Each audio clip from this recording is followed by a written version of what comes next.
whispering video game collection video today of my Super Nintendo SNES games. I've obviously done this in the past, but I was thinking about something to do. Getting one more video recorded before leaving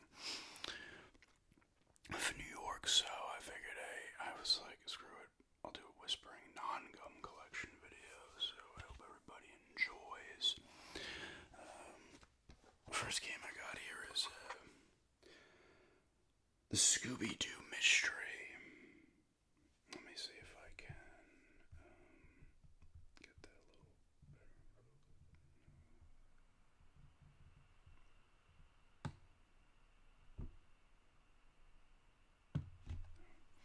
better. Scooby-Doo Mystery. It's a really solid game. I think I did a gameplay of this at some point. It is not nearly as good as the Genesis Scooby-Doo Mystery, which is completely different. That is like a point-and-click adventure game where you're actually solving the mysteries. I think there's only like 2 places you go to, maybe 3 max, but it's a password system. But this one is a platformer where you use Shaggy and Scooby, and you got your Scooby snack meter goes down. Like when you get scared, it goes down. That's kind of like your life. And then you run into the rest of them, Daphne, Velma, and Fred. They help you out and stuff. It looks nice graphically, and it's fine as kind of a platformer, but to me, Scooby-Doo games need to be like point-and-click type stuff. They're perfect for point-and-click. Although, Night of 100 Frights on the PS2 Xbox Cube is really good, as are the others. They're still not as good as, I still like Scooby-Doo Mystery and Classic Great Capers on the Nintendo 64 more. But this one's still somewhat fun. It's a cheap Super Nintendo game as well. NBA Live 95. This was the first live game.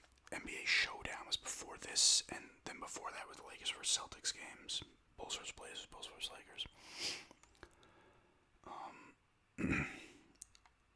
This is the first one, so it has the different kind of isometric type view or whatever that is. They're cool games. It's a cool game. It moves a lot quicker than those other games before it. Although those other games have more of a place in my heart. But I played a ton of this when I was a kid as well. And this was the last basketball game I had during that generation. I did not get Live 96 or 97 or 98. Maybe I'll pick them up at some point because those were all so cheap. But that is Robert Horry, it looks like. Is that John Starks going for a layup? Charles Smith is in there. It's the Rockets and the Knicks. They'd be showing probably a shot from the 93-94 NBA Finals. Super Ghouls and Ghosts. Cool game. Very hard. It runs when a lot of enemies are on screen. This game is going to slow the fuck down.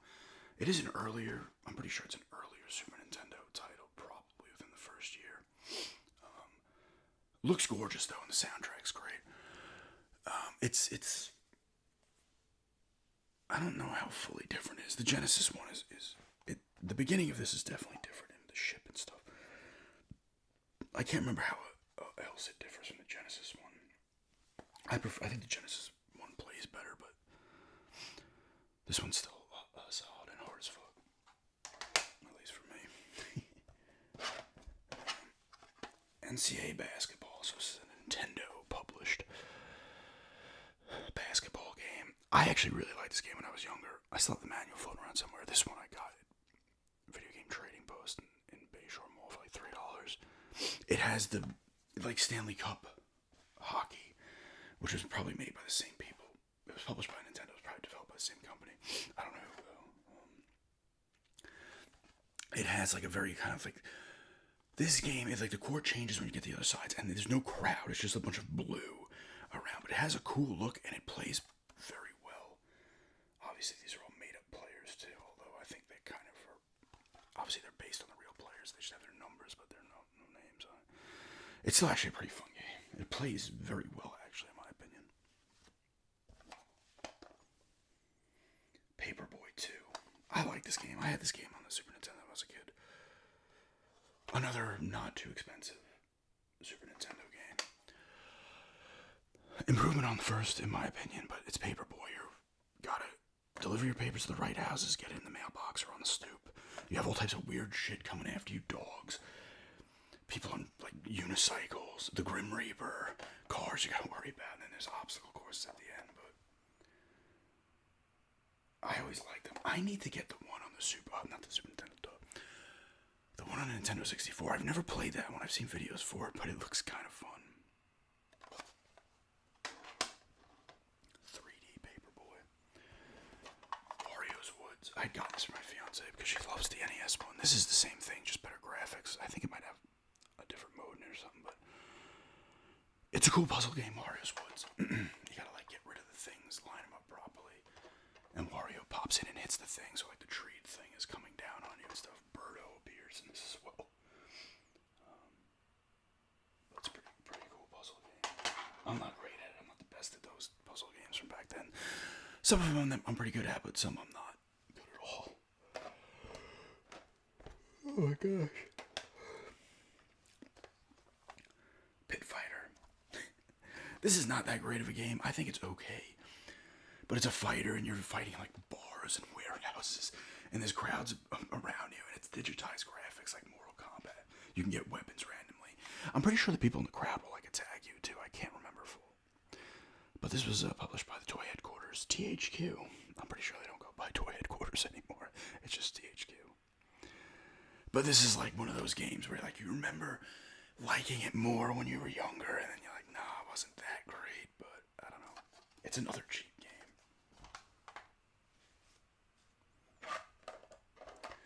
Wizardry 6. Oh, sorry, Wizardry 5. That's the part of the sword there. Wizardry 5. I played a little bit of this. It's another cheap game. It's like a role-playing game that's like in first person. You're like, oh, it's like a dungeon crawler type thing, you know. I didn't play a ton of it though. I picked it up because it was a cheaper title, and it was a role-playing game. Baseball Simulator 1000, a sequel to Baseball Simulator from the NES. Really cool baseball game. Like, there's, like, special pitches, like the rocket pitch, or pitches where it goes like this, or you know, it's like shooting out 3 baseballs and stuff. And then you have special bats, like the missile at bat and stuff like that. It's like kind of like a hybrid baseball game and like a futuristic baseball game, but it's actually fun. It's really fun, and it works well. A lot of these came from, God, these two, this Scoop, I don't think the NCAA Basketball did for it. I think NBA Live did as well. Came from the Video Game Trading Post in South Shore Mall in Bayshore. Tiny Toons Adventures, Buster Bust Loose. Pretty cool platformer. I think the Genesis one, which we have too, I think that's Buster's Hidden Treasure, is a little better. This one's still cool though. It looks really nice. You fight, like, it's got all the characters from the you got Buster and Babs here, but it's got the other characters from the cartoon. I never completed it. I remember the first level was a school, and you could, like, ramp up his speed, Buster, and that when he'd run all over the place, and you fight a boss at the end of the level. It looks nice. It's a decent platformer.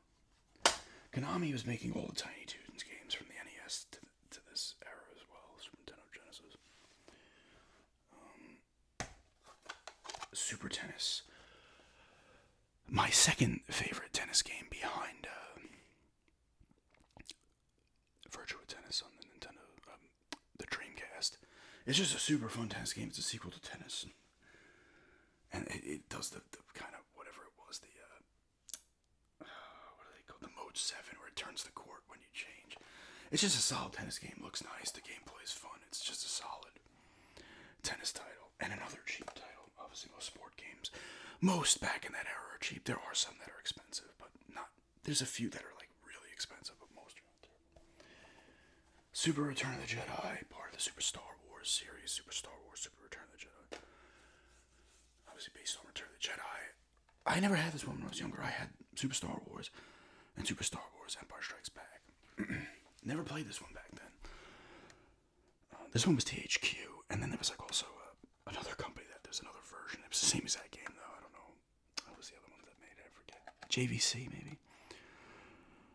More tough games in the series, but they look great. The gameplay is good. They're just tough. A lot of enemies coming at you. This one you could use Luke, Han, Chewie, and Leia. Actually, Lando, I think you can use too. But it looks nice. You're following the movie, and it's just a nice looking game, and it's got the music that's great and stuff. Star Wars music. It's just a fun title. They're hard games, but they're fun.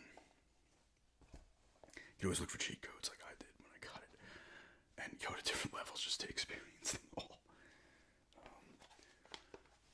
Tecmo Super Bowl. Fucking love this game. I have it on Genesis as well. This was just like the port of the NES one that came out a couple of years later. The NES one, realistically, probably still the best one. Tecmo Super Bowl, the NES. The original Tecmo Bowl was great too, but that one had all the Tecmo Super Bowl had all teams and shit. It just looked better. Gameplay's still fun. This game still plays extremely well. There's reasons people make versions for the Genesis or the Super Nintendo now. They hack, they're just homebrews of people making these games, and it's just the freaking teams of like the last few years and stuff. Because they still play extremely well. It's like an arcade feel. It keeps the stats. It's got all the teams and shit. You can simulate seasons and see who wins. You can control all teams or none of the teams and have the coaches and the computers and stuff. It's just a fun game. The gameplay is still super fun. I use the Oilers a lot because they have the run and shoot, and Lorenzo White's a decent running back, but you got Warren Moon as a QB, Ernest Givens, Webster Slaughter, Drew Hill, and I think they had also Haywood Jeffries. I think they had all four of them in this one. I'll sometimes use the Packers or like the Lions because you have Barry, and then you also have Herman Moore as a receiver. I think Rodney Peete was the quarterback. It's just a super fun game, man. It still holds up and still is awesome. This is another top sport game of this generation for me. Of all time for me, actually. Final one, Indiana Jones Greatest Adventure. So this is JVC here. This is made by the same thing as this. It's the same graphical look. It's just Indiana Jones. You're playing through the first three movies. At the time, the only three. Starts off with Raiders, Temple of Doom, and then in Last Crusade. Cool game, not as hard as the Super Star Wars games. It's still tough in parts, but you also have the part where from Temple of Doom, right? When you got Jedi out of the plane because the guy parachutes out, and you get on the raft. It has that part, but that's like the kind of mode 7 and stuff. You're getting chased by the boulder and Rose the Lost Ark in the beginning, and you gotta run around. You're using his whip. You get guns from time to time as well. It's a solid game that looks really nice. This is another one I never played when I was younger. I never had it. So it was cool to pick this one up. Actually, I think I got it for Christmas one year. But it was fun to play. And it's cool. It's cool if you love the first Indiana Jones movies, like most people do, the first three. You can enjoy this, and you're doing the part of the same thing on the Genesis as well. You're doing the little puzzle type things from the end of Last Crusade and stuff, walking on certain things and shit like that, picking the right. You gotta find the right goblet, Holy Grail, and shit. But you chose wisely, you chose poorly. Classic game though. Even though I've only played it, when I first got it, I played that, but still, that's a classic feel. I'm always looking to pick up more Super Nintendo games or Genesis games. Super Nintendo's a little more expensive, but not overly. And I have a bunch of Super Famicom games, which I could have put in here as well, but I didn't feel like it. Because I think I have more of those than I have these now. Or the same amount. But I like Illusion of Gaia is what I'm always looking at. Batman Returns. They're like in the 25 to 35 range. Even Link to the Past is not overly expensive. I might pick that up because that's probably my favorite Zelda. That and Ocarina of Time. But yeah, just another collection video today. No gum this time. Whispering. I hope you enjoy it and check it out with no gum. But Super Nintendo.